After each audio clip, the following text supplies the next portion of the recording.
Bien, buenas noches. Para esta exposición traigo la corrección de error hacia adelante, FEC, para lo cual nos vamos a basar en el siguiente contenido. Vamos a ver temas sobre la codificación de canal, la corrección de error hacia adelante, los tipos de FEC que encontramos, la codificación convolucional, los turbocódigos y vamos a ver algunas conclusiones al respecto.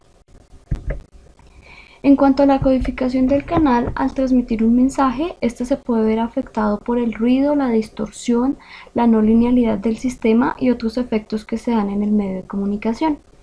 Así, el deterioro de la señal recibida se debe principalmente al ruido introducido por el canal de comunicaciones y al ruido de cuantificación derivado de la codificación. Como consecuencia de este deterioro, se generan diferencias entre la señal transmitida y la recibida, lo que implica errores. La codificación de canal se emplea para detectar si han ocurrido errores y posteriormente corregirlos. Esta codificación puede enfocarse mediante la redundancia estructurada, la cual consiste en agregar más bits a la información transmitida con el fin de detectar errores con mayor facilidad. La codificación de canal del control de errores se basa en implementar métodos que permitan la entrega de información desde una fuente hasta un receptor con el menor número de errores posible. Por tanto, una vez que se detectan errores, estos pueden corregirse por medio de dos estrategias. La primera, ARQ, Automatic Repeat Request, se solicita la retransmisión de información hasta que no se detecten errores, momento en el que se considera correcta la transmisión. Debido a esto, se trata de sistemas con requerimiento automático de repetición. En comunicaciones vía satélite se utiliza la corrección de errores FEC, la cual permite la corrección en el receptor sin retransmisión de la información original.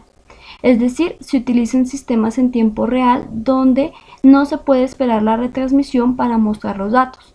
El tipo de FEC que se utilice disminuye la transmisión de errores y se incrementa la efectividad de la transmisión.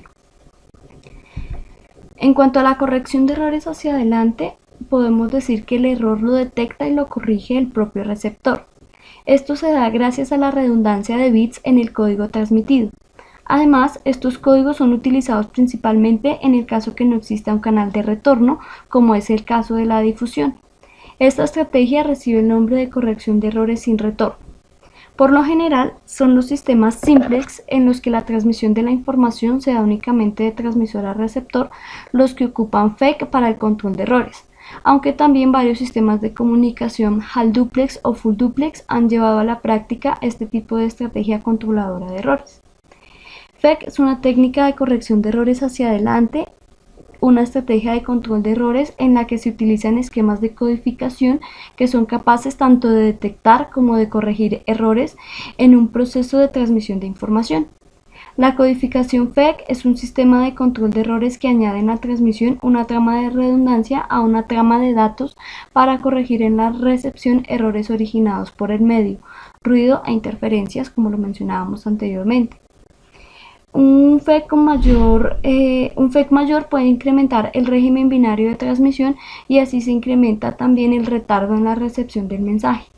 Los tipos de FEC que se utilizan para comunicaciones vía satélite son 1/2, 2/3, 3/4, 5/6, 7/8, donde hace referencia a los bits de redundancia que se ingresan con respecto a los bits de información que se transmiten. Las ventajas que tienen es que la información solo se transmite una vez, lo que mejora la tasa efectiva total. La rapidez del sistema en los casos en los que la probabilidad de error es elevada. Las desventajas: si la secuencia decodificada aún contiene errores, estos ya no se pueden corregir y los códigos son más complejos ya que se emplea más bits de redundancia. Los tipos de codificadores FEC son los códigos de bloque, los códigos convolucionales, los códigos concatenados y los turbocódigos. Aquí en esta gráfica podemos ver el comportamiento del BER versus el EBNO para algunas codificaciones FEC. Entonces vemos que para una tasa de BER específica, como la energía del bit con respecto al ruido es necesaria un mayor etno dependiendo del código fake utilizado. Para esta presentación nos vamos a enfocar principalmente en los códigos convolucionales y en los turbocódigos. Con respecto a los códigos convolucionales, decimos que la entrada de un código convolucional está formada por k bits, mientras que la salida está formada por n bits, que dependen de la entrada y el estado del código. El código tiene una memoria de k etapas, k mayúscula para no confundirlas con la de la información. Cada etapa tiene k registros, que son entradas a su vez de n sumadores. Así, el codificador es capaz de recordar tramas anteriores a la actual y de emplearlas en sus algoritmos. El proceso que se lleva a cabo es continuo según va llegando la información. Aquí vamos a suponer la información de entrada de un bit. Entonces las etapas, se tienen 3 etapas para este caso, con 2 sumadores y generando 2 bits a la salida. Entonces vamos a ver cómo se da la codificación en este caso. Vamos a ingresar una trama 1, 0, 1, 1, 0, 0, que serían los bits en cola. Entonces cabe recordar que los registros inicialmente se inicializan en 0 con ese valor y se van ingresando primero los bits de mayor peso. Entonces al ingresar el primer 1, vemos que este sumador se compone de la sumatoria de los 3 registros, de las 3 etapas, y este sumador se compone de la sumatoria del primero y del último. Entonces para este caso, al ingresar este 1, el primer bit que se obtiene sería 1 más 0, 1, y acá 1 más 0 más 0, 1. Al ingresar el siguiente bit sería un 0, 0, 1, 0, este bit se corre, entonces 0 más 0, 0, y 0 más 1 más 0 es 1. Al ir ingresando cada vez los bits, se va corriendo por los registros los anteriores, vamos obteniendo la secuencia 11, 0, 1, 0, 0, 10, 1, 0, 1, 0 y 1, 1, que es el código binario que se obtiene a la salida para codificar la trama que se ingresa. Para entender cómo se da la estructura de árbol y el diagrama de estados, vamos a suponer para este ejemplo 3 registros, 3 sumadores, en los que el primer sumador es la primera etapa con la última, y los siguientes 2 sumadores es las 3 etapas que entran a cada uno de los sumadores, obteniendo 3 salidas. Ingresando la misma trama, por ejemplo para el primer caso, tendríamos un 1, 0, 0, entonces la suma de este sería 1 más 0, 1, la suma de los 3 sería 1, 0, 0, 1, 1, 0, 0 también me da 1, la primera salida sería 1, 1, 1. La estructura de árbol consiste en representar los códigos convolucionales mediante un diagrama ramificado. En cada una de sus ramas se pone la salida del código convolucional. Entonces aquí tenemos, la trama sería, el primero sería 1, entonces me dice que se codifica con 1, 1, 1. El siguiente sería 0, la codificación sería 0, 1, 1, 1, 0, 0, 0, nuevamente otro 1, 1, 0, 0 y finalmente un 0, 1, 0, 0. Haría falta aquí el bit de cola 0, el segundo, pero pues como podemos ver cada vez se va ramificando, lo que dificulta el análisis. En cada una de las ramas pues se pone el código que va ingresando y de esta forma se va obteniendo la codificación. En cuanto al diagrama de estados, es otra forma de representar el código convolucional, el cual no tiene un eje temporal. El número de estados se calcula a partir de la expresión 2 a la k minúscula factor de k mayúscula menos 1. Para el ejemplo tenemos 4 estados. Como sabemos, los registros empiezan en 0, 0. Entonces a partir de aquí nos vamos moviendo si se ingresa un 1 o si se ingresa un 0. Entonces como vimos en el primer caso, se ingresa para la trama al 1, tenemos la codificación 1, 1, 1, luego es un 0, 0, 11 sería la codificación, luego un 1, a partir de aquí nos devolvemos para la parte de arriba, 000 al estado 10. Luego obtenemos el siguiente 1, que sería 100, luego es un 0, 100, y a partir de aquí el último sería otro 0, que es 111. Entonces al verificar, contrastar las dos estructuras, podemos ver que se simplifica posiblemente más de este lado cuando se tienen tramas mucho más largas.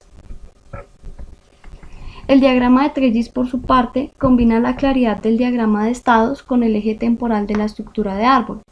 Se trata de un árbol con un único nivel de nodos por estado. De cada nodo salen 2 ramas.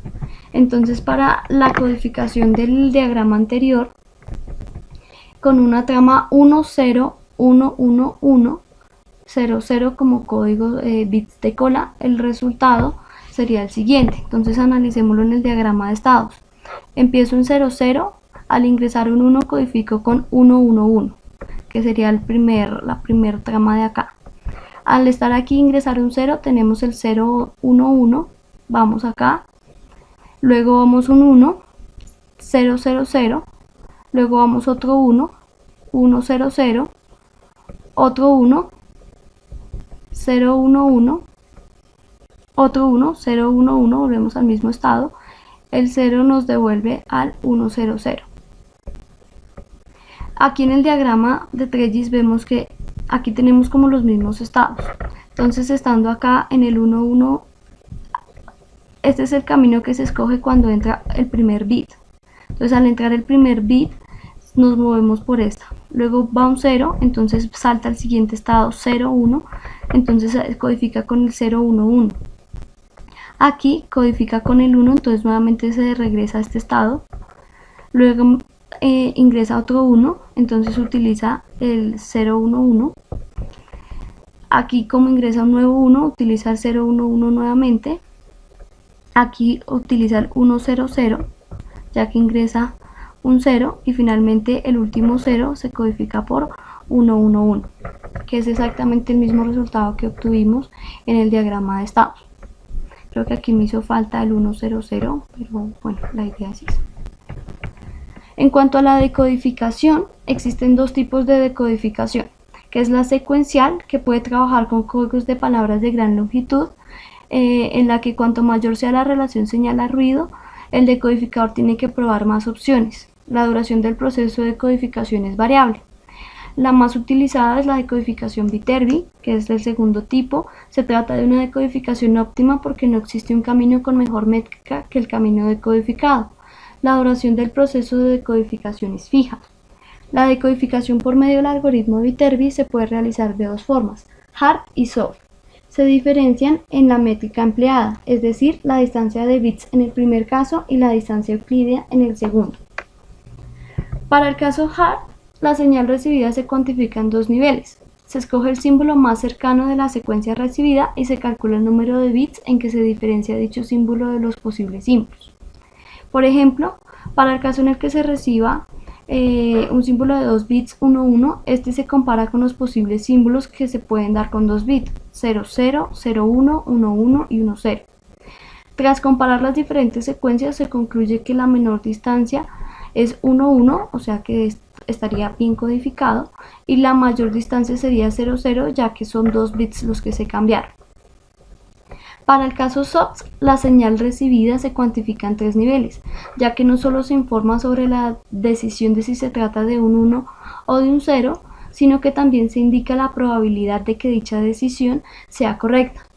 Se calcula mediante la distancia euclídea, es decir, se compara la distancia entre las coordenadas de la secuencia recibida y los posibles símbolos.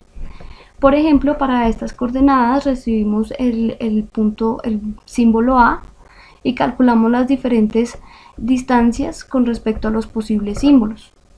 De esta forma se obtiene que el símbolo más cercano es el S2 mediante la distancia de 2. Aquí vemos una decodificación mediante el algoritmo Viterbi para la métrica utilizada del número de bits diferentes entre lo transmitido y lo recibido, es decir, la decisión HAT para este caso. Entonces, si recibimos un 110, vemos que este se parece más a 111, entonces la solución sería esta, quiere decir que ingresó un 1. A continuación nos dice que recibe un 110, que es exactamente el mismo que se encuentra en este camino, quiere decir que recibió un 0. Luego dice que recibió un 001. Tenemos dos opciones, 111 o 000. Por lo tanto, la más cercana sería este, de acuerdo a la decisión de Viterbi. Recibe un 101, que sería entre 001 y 110. La más cercana es 001, por lo tanto dice que recibió un 1, de acuerdo al cambio de estado. Finalmente recibe el 011, que es más similar por este camino, llevando a este punto que se decide que ingresó un 0. Luego se recibe 110, similar al 111, recibió otro 0 y finalmente otro 0, de acuerdo al 001 que se recibe, parecido al 000. La modulación por codificación de Tracy o TCM se combina la codificación y la modulación para reducir la probabilidad de errores y así mejorar el desempeño frente a estos. Esta modulación se diferencia de otros esquemas digitales en que se introducen redundancias, por lo que se duplica la cantidad de puntos de señal respecto a determinados modos de modulación. Un modulador para TCM consiste en dos bloques con funciones definidas: un codificador convolucional, como los que vimos anteriormente, con una tasa de k sobre k más 1, y un asignador de constelación, que es en realidad un modulador digital implementado en uno de los tres posibles tipos de modulación digital de m niveles, el cual asigna la modulación adecuada a la cantidad de bits que se obtengan, como puede ser ASK, PSK y QAM. Cuando entran en paralelo k bits a la etapa de codificación, se obtiene un flujo de k más 1 bits en paralelo, y al llegar a la etapa de asignación de constelación se asignan las coordenadas de cada punto de la constelación, es decir, se asignan los niveles a los cuales debe interpretarse los bits dentro del circuito, que es común para todas las modulaciones consideradas. Para el ejemplo, si se asume que k es 2 bits, entonces el código tiene una tasa de 2/3. Debido a la salida del decodificador hay 3 bits, entonces se tienen 8 niveles, por lo que se emite a la salida del modulador una señal, por ejemplo 8 PSK, lo que duplica la cantidad de puntos de la constelación original.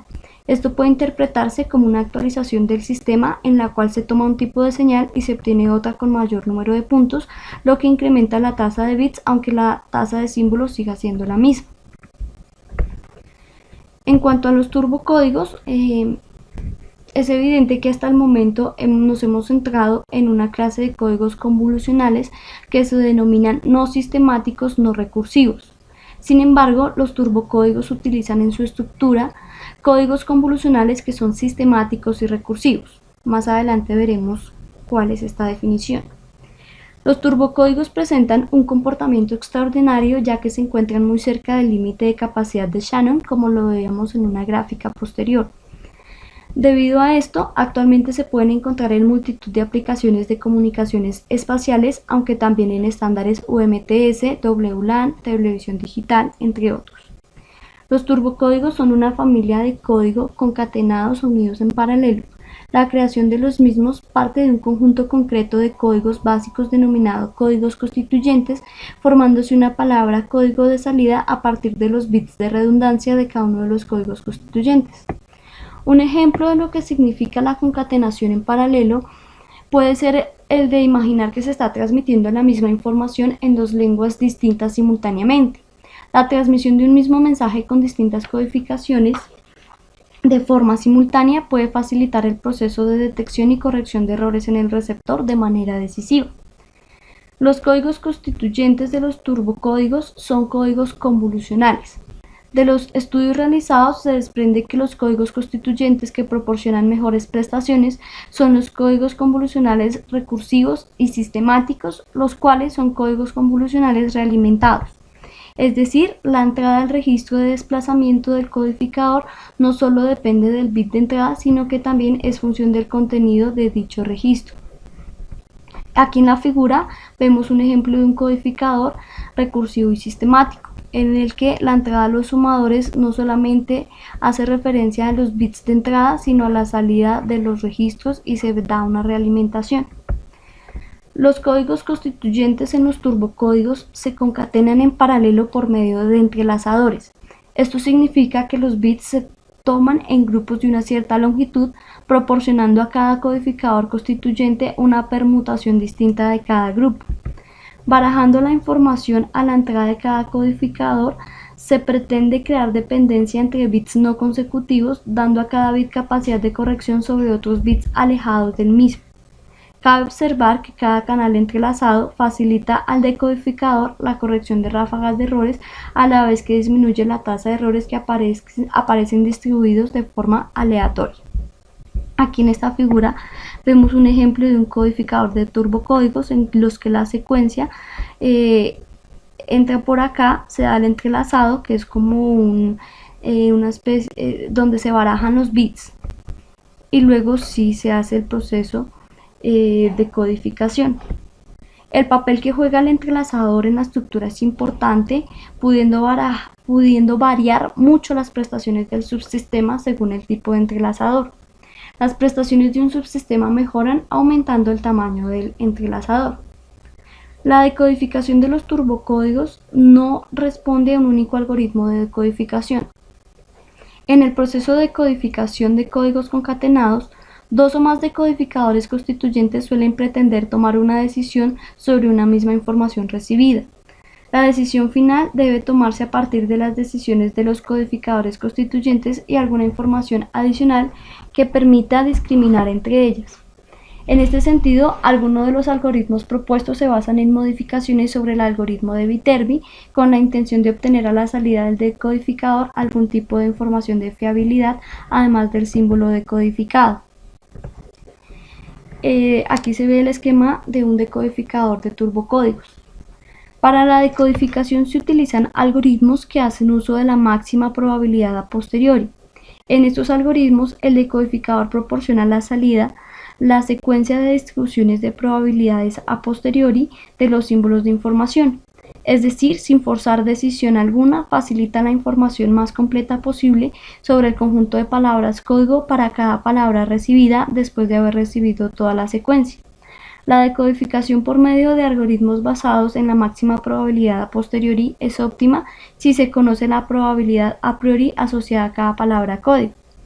El decodificador se compone de tantos decodificadores constituyentes como códigos constituyentes tiene el código, y cada uno de ellos calcula una distribución de probabilidades a posteriori a partir del símbolo de modulado y de una distribución de probabilidades a la entrada. Este algoritmo óptimo no es implementable, puesto que precisa de toda la secuencia de símbolos de modulados para poder proporcionar la secuencia de distribuciones de probabilidades a posteriori. La secuencia final de distribuciones de probabilidades a posteriori se alcanza por un método iterativo en el cual la secuencia de distribuciones de salida de un decodificador constituyente alimenta la entrada de otro, siendo previamente entrelazada o desentrelazada según corresponda, hasta que la diferencia entre estas distribuciones sea insignificante. La convergencia de dicho método depende de la relación señal-ruido, requiriendo mayor número de iteraciones como menor sea dicha relación. Entonces aquí podemos ver en esta figura la tasa de error con el decodificador que se describe en función de la relación señal-ruido después de realizar 5 iteraciones. Entonces aquí está la probabilidad de error. Vemos cómo se va reduciendo dependiendo del nivel del EBNO del sistema. Entonces para 5 iteraciones vemos que la relación señal-ruido del sistema afecta considerablemente la decisión que se toma a la hora de decodificar la información recibida. Finalmente, a modo de conclusiones, tenemos que en las transmisiones satelitales es de exigencia los parámetros técnicos como ancho de banda, tasa de transmisión, FEC, entre otros, los cuales no pueden sufrir variaciones en sus especificaciones, ya que estas variaciones pueden producir la pérdida de la señal. Tanto el diagrama de estados como el diagrama de Trellis representan dos poderosas herramientas visuales para analizar de manera sencilla el proceso de decodificado de cualquier tipo de codificador convolucional. El precio que se paga por disponer de un sistema capaz de reducir la probabilidad de recibir un mensaje erróneo es aumentar la longitud del mensaje. Así pues, la importancia del sistema corrector de errores radica en disminuir los errores en la recepción, ya sea aumentando la longitud del mensaje de forma mínima o bien intercambiando tiempo de transmisión por fidelidad de la información recibida, que es una evaluación que ya tiene que entrar a realizar dependiendo de los requerimientos del sistema como tal. La protección de un sistema contra las perturbaciones que pueda afectar a la información transmitida se lleva a cabo en el transmisor, a la entrada del modulador. De forma análoga, la eliminación de toda la redundancia que introduce dicha protección se efectúa en el receptor a la salida del demodulador. En todo sistema de transmisión de información es importante disponer de una buena codificación de canal, como también lo puede ser la integridad y la fiabilidad de la información que alcanza el destinatario. Los turbocódigos poseen unas características que los hacen muy útiles para comunicaciones digitales en las que se precisa alta fiabilidad con baja relación señal a ruido. Estas son las referencias que se utilizaron para la realización de esta exposición. Muchas gracias por su atención y quedo pendiente de cualquier duda o comentario que pueda surgir. Gracias.